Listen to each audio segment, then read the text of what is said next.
ভূস্বর্গ কাশ্মীরের এটি ছিল আমাদের প্রথম দিন। আর সকাল সকাল রেডি হয়ে আমরা চলে এসেছিলাম আমাদের ব্রেকফাস্টে। অনেক কিছু ছিল ব্রেকফাস্টে, বাট আমরা সব কিছু খেতে না পারলেও কিছু কিছু খেয়েছি। আর ঠিক তারপরেই আমরা বেরিয়ে পড়েছিলাম আমাদের ফার্স্ট ডে সাইট সিনে, যেটা ছিল সোনমার্গ, সোনার রাস্তা সোনমার্গে।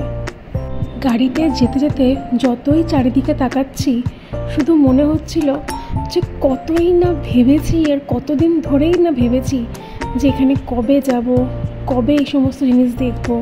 স্বপ্নে স্বপ্নে কতই না কত কিছু ভেবেছি এই জায়গাগুলোকে নিয়ে। और वो एक दिन आएगा जब तुम जो चाहते हो वो तुम्हें ज़रूर मिलेगा। এরকমই কিছু একটা আই থিঙ্ক ট্রেন্ডিং একটা রিলস আছে, বাট কথাটা কিন্তু একদমই সত্যি। তুমি যদি সত্যি কোনো জিনিস মন থেকে চাও আর তোমার মধ্যে যদি দম থাকে সেটা পূরণ করার, তুমি কিন্তু সেটা অবশ্যই করতে পারবে। চারিদিকে সবুজ আর সাদা, সবুজ আর সাদা। আর ওই বরফে ঢাকা চূড়ার দিকে যখন তাকাচ্ছিলাম তখন রোদের আলো যখন ওই চূড়াতে পড়ছিল সত্যি সেটা চকচক করে জ্বলে উঠছিল, আর মনে হচ্ছিল সত্যি ওখানে সোনার রাস্তাই আছে।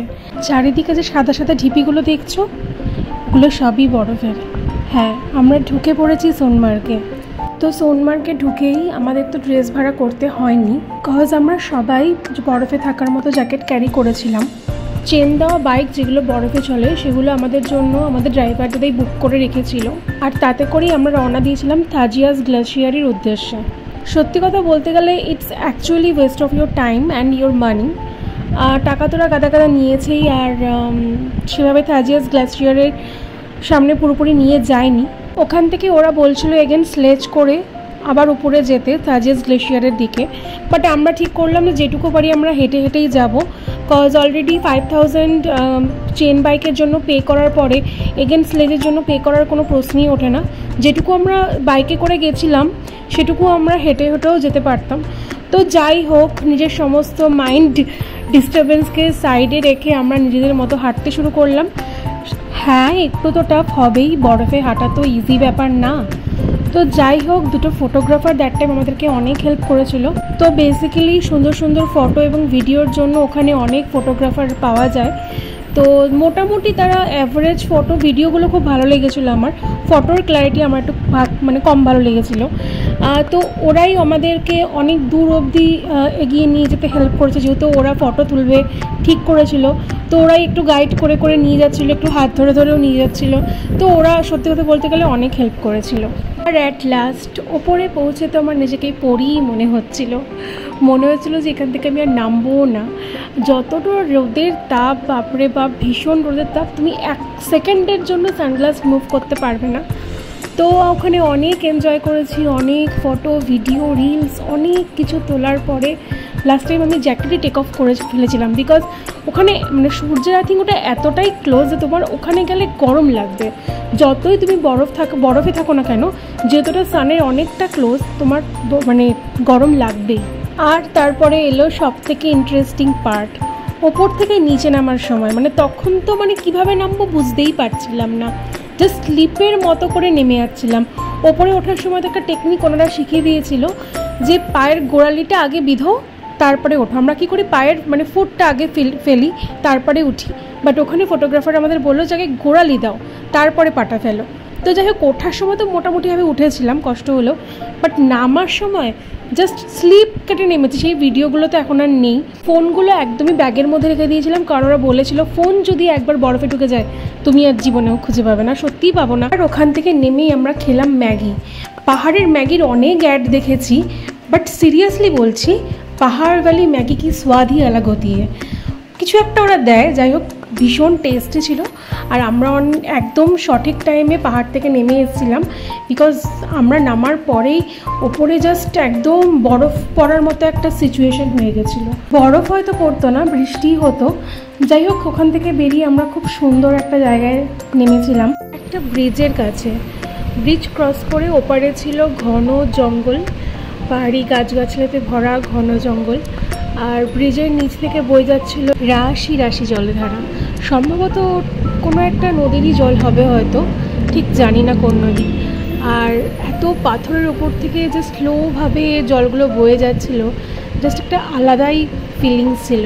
সুন্দর প্রাকৃতিক দৃশ্য উপভোগ করার পরে আমরা বেরিয়ে পড়লাম আমাদের লাঞ্চ করার জন্য। অলরেডি তখন 2:30 ক্রস করে গেছিলো, তো খিদাও প্রচণ্ড পেয়ে গেছিলো।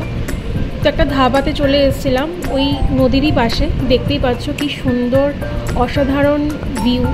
পাহাড় থেকে নিচে নেমে আসার পর থেকে ঠান্ডাও বড্ড লাগছিল, হাওয়া চলছিল তো। And finally we get our food, the famous Kashmiri pulao and Kashmiri আলুর দম। Food quality is just okay ছিল।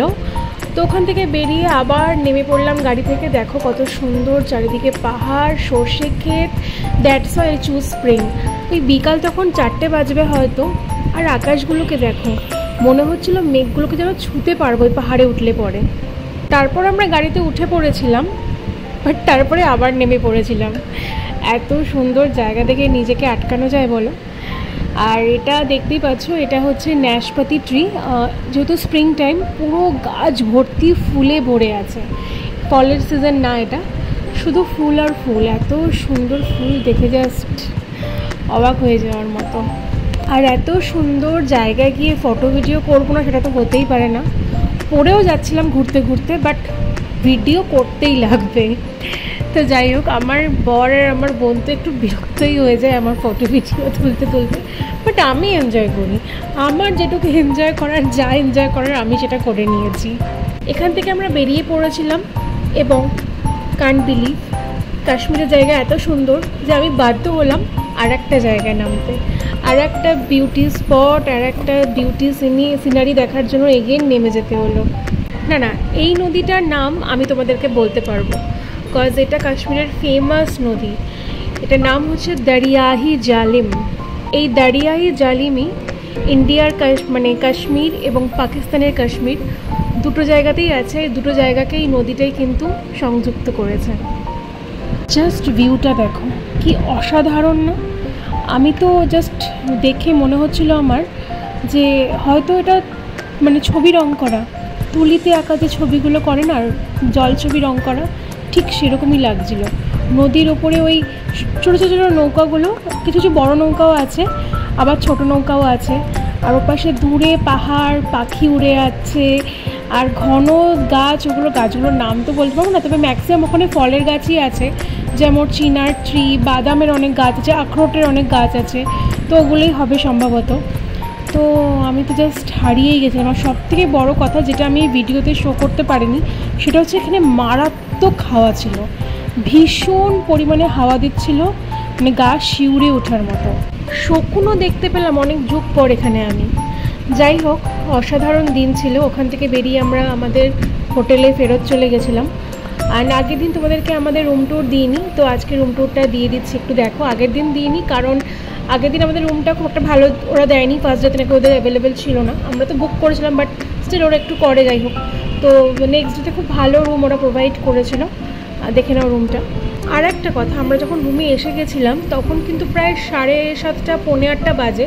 স্টিল তখনও কিন্তু ওখানে সানলাইট ছিল। মানে আমি এটাই বুঝলাম কাশ্মীরে যেমন অনেক তাড়াতাড়ি সকাল হয়, মানে ধরে নাও 5টা নাগাদ ওদের সকাল হয়ে যাচ্ছে, আর রাতও হচ্ছে কিন্তু ওই 8টা নাগাদ। ফ্রেশ হয়ে চলে গেছিলাম ডিনার করতে ওই 8:30 পৌনে 9টা নাগাদ। কাশ্মীরের প্রথম দিনের ব্লগ তোমাদের কেমন লাগলো অবশ্যই জানিও। এটার সেকেন্ড পার্ট আসছে খুব তাড়াতাড়ি, তো স্টে টিউনড।